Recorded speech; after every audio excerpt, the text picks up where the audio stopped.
इस सब्जी को मैंने बहुत ही आसान तरीके से बनाया है, जिसको कि कोई बिगिनर भी बना सकता है। आज मैं शेयर कर रही हूँ पालक बेसन की बहुत ही मज़ेदार सी सब्जी। तो चलिए फ्रेंड, इस हेल्दी सी रेसिपी को शुरू करते हैं। साथ में पहचानने में कन्फ्यूज़न की है क्या। इस सब्जी को मैंने बहुत ही यूनिक तरीके से बनाई हुई है कि आप पता भी नहीं कर पाएंगे कि कैसे बना हुआ है। नमस्ते दोस्तों, इस रेसिपी के लिए मैंने एक बंच पालक ले लिया है, जिसको कि अच्छे से डंठल निकाल करके इसको अच्छे से 2 से 3 पानी इसको वॉश कर लिया है। दूसरी तरफ एक कढ़ाई में हमने पानी रख दिया था 2 गिलास गर्म होने के लिए। इसमें इस पालक को हमको डाल करके हल्का सा सॉफ्ट करना है। ये कुछ ही सेकेंड में सॉफ्ट हो जाएंगे, ढक्कन लगा करके हम छोड़ देंगे। एक उबाल आने के बाद हम पालक को तुरंत इसमें से पानी से निकाल देंगे। अब इसको एक प्लेट में डाल करके अच्छे से इसको ठंडा कर देंगे। मैंने इसमें ठंडे पानी से एक बार वॉश कर लिया था, और ठंडे पानी में डालने से ये होता है कि कुकिंग प्रोसेस जो है रुक जाती है, कलर नहीं चेंज होता है। अब सेम कढ़ाई में हम प्याज डाल देंगे, एक टमाटर डाल देंगे, कुछ हरी मिर्च डाल देंगे, साथ में लहसुन की कली लहसुन डाल देंगे। मैंने 2 प्याज लिया हुआ है, आप चाहें तो आप भी कम या ज़्यादा कर सकते हैं इसमें। इसको भी ढक करके कुछ सेकंड के लिए छोड़ देंगे, हल्का सा सॉफ्ट कर लेंगे। एक तरफ प्याज टमाटर सॉफ्ट हो रहे हैं तो दूसरी तरफ पालक ठंडा हो गया है, तो इसको हम एक जार में डाल करके इसको हम बिल्कुल बारीक सा पीस लेंगे। कुछ इस तरीके का पेस्ट हो गया, इसको एक बर्तन में हम ट्रांसफ़र कर लेंगे। एक तरफ टमाटर प्याज भी बिल्कुल अच्छी तरीके से सॉफ्ट हो गए हैं। अब इसको पानी में से निकाल लेंगे, गैस ऑफ कर देंगे और इसको ठंडा करने के बाद बारीक इसको पीस लेंगे। इन सभी चीज़ों की अब ठंडा करने के बाद प्यूरी बना लेंगे।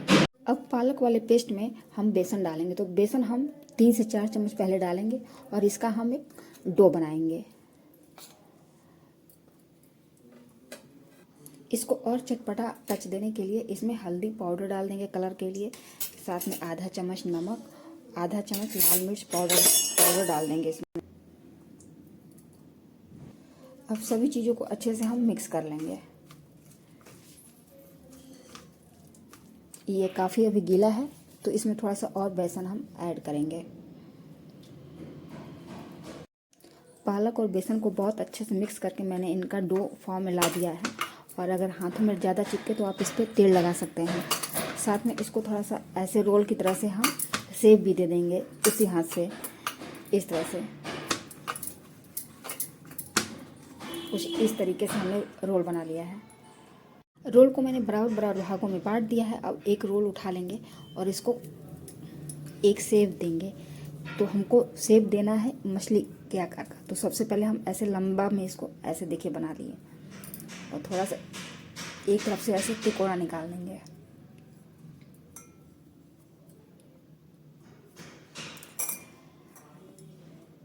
कुछ इस तरीके का मैंने बना लिया है, और एक चम्मच की हेल्प से पीछे वाली डंडी से हम ऐसे बीच में ऐसे गोल सा, कुछ आप देखते होंगे मछली में ऐसे रहता है गोल सा हो, इस तरह से इसको हम बना लेंगे।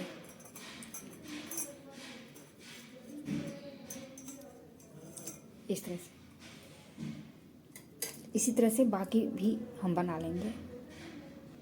इस तरह से मैं एक और दिखा दे रही हूँ आपको, बहुत इजीली बन जाता है।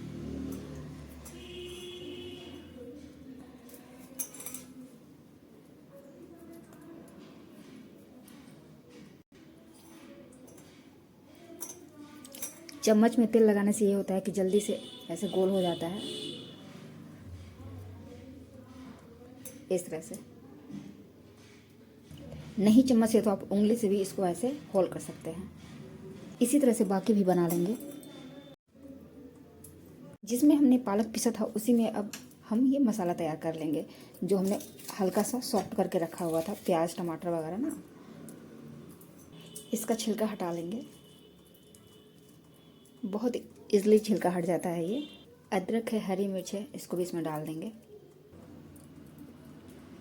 अब इसकी भी हम प्यूरी बना लेंगे। कुछ इस तरीके की प्यूरी बनकर रेडी हो गई है। तो चलिए अब बनाने की प्रोसेस पे चलते हैं। कढ़ाई को चूल्हे पर रख दिया है, इसमें 2 चम्मच सरसों का तेल हम डाल देंगे। तेल गरम हो गया है, इसमें हम पचफोरन डाल देंगे, 1 तेज़पत्ता, 1 सूखी मिर्च। मसाले अच्छे से चटक गए हैं। अब इसमें जो प्यूरी हम बनाए थे इसको डाल देंगे और तुरंत ढक्कन लगा देंगे। अब इसमें 1 चम्मच कश्मीरी मिर्च पाउडर डाल देंगे, 1 चम्मच गरम मसाला, 1 चम्मच धनिया पाउडर, आधा चम्मच हल्दी पाउडर। अब इन सभी चीज़ों को अच्छे से हम मिक्स कर लेंगे और थोड़ा सा हम इसमें 2 से 4 चम्मच पानी थोड़ा और ऐड कर देंगे। तो इस तरह से मसाले मैंने थोड़ा सा ज़्यादा इसमें आधा कप पानी डाल दिया है और इसमें 1 कटोरी ऐसे रख देंगे ताकि मसाला भी पकते रहे और जो हमने ये तैयार किया हुआ था पालक बेसन का, इसके ऊपर हम ऐसे रख देंगे और अब ढक्कन लगा देंगे। 5 मिनट के लिए छोड़ देंगे ढक्कन लगा करके। 5 मिनट हो गया है और अच्छे से स्टीम हो गया है। प्लेट को बहुत ही सावधानी से हम निकाल लेंगे।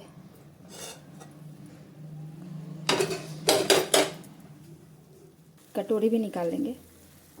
अब इसमें टेस्ट के अकॉर्डिंग नमक ऐड कर देंगे और एक बार सभी चीज़ों को फिर से मिक्स कर लेंगे। मसाले बहुत अच्छे से पक गए हैं। अब इसमें हम पानी ऐड कर देंगे।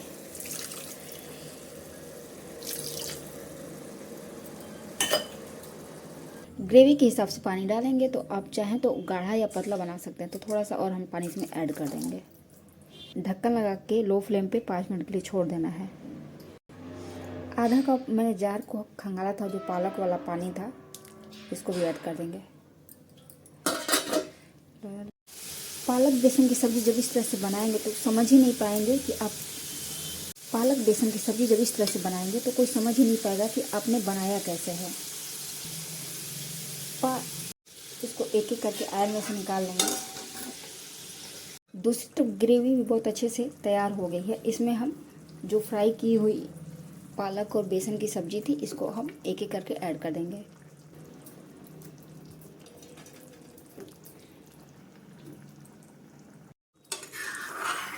इस तरह से सब्ज़ी को चला करके लो फ्लेम पे 2 मिनट के लिए ही बस हम रखेंगे, क्योंकि ग्रेवी अच्छे से पक गई है।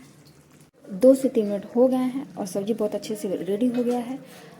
बहुत ज़्यादा नहीं पकाएंगे, नहीं तो क्या हुआ है कि जो हमारी ये बेसन और पालक की जो मछली है टूट जाएगी।